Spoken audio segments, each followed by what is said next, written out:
एक चौपाई बताती है कि भगवान की कथा गाना या कथा को सुनना तभी संभव हो सकता है जब अति हरि कृपा जाहि पर होई।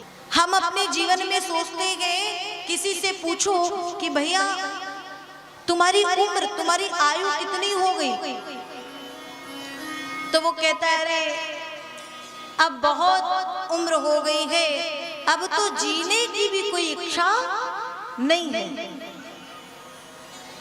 और पता नहीं कितनी बची है अभी, भगवान कब बुलाएंगे। लेकिन एक बात समझ लीजिए कि कितनी बची है, कितनी निकल गई।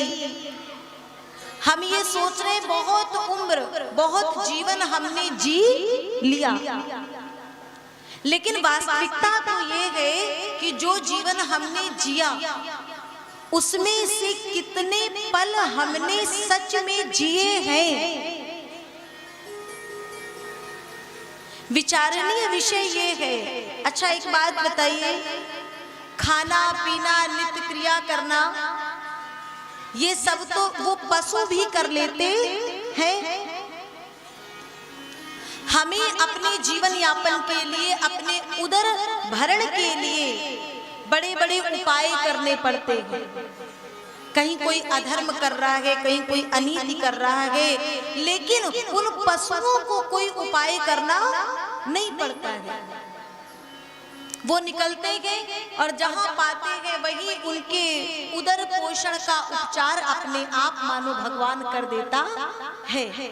जल पीना है वो भी उन्हें रहने के लिए कहीं घर बनाने की आवश्यकता नहीं है।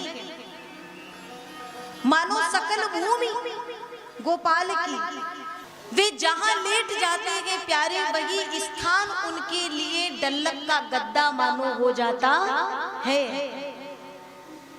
हमें अपने विश्राम के लिए, आराम के लिए बड़े बड़े साधन जुटाने पड़ते हैं, लेकिन अगर यही जीना है और जीवन यही है तो भैया हमसे अच्छा जीवन तो वो पशु जी रहे हैं कि सुबह उठ करके नित्य किया कर करके फिर केवल उदर पूर्ति के उपायों में, साधनों में लग गए। लेकिन हम सबको पता है कि मनुष्य जीवन में जो एक बात हमें मिली है, हमें जो सोचने समझने की ये बुद्धि, ये मति मिली है, वो उन पशुओं को नहीं है।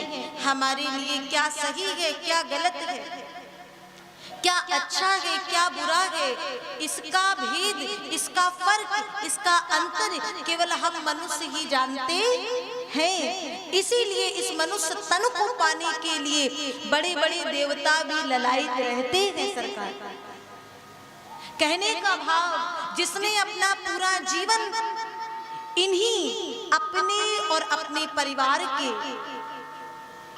हमने जो अपना जीवन जितने भी क्षण इन सब दुनियादारी के कार्यों में दिए, वो जीवन के क्षणों में वो गिने नहीं जाएंगे। गिना वही क्षण जाएगा जिस क्षण में हमारी मति, हमारा हृदय और हमारी वाणी श्री ठाकुर जी की सेवा में समर्पित हो रही होगी। इसीलिए सुखदेव जी ने परीक्षित जी को भी कहा है कि अगर जीवन को सार्थक करना चाहते हो और अपने पल पल को तुम सार्थक करना चाहते हो तो श्वास श्वास पर कृष्ण भज, वृथा श्वास जन खोए, ना जाने इस श्वास का आवन हो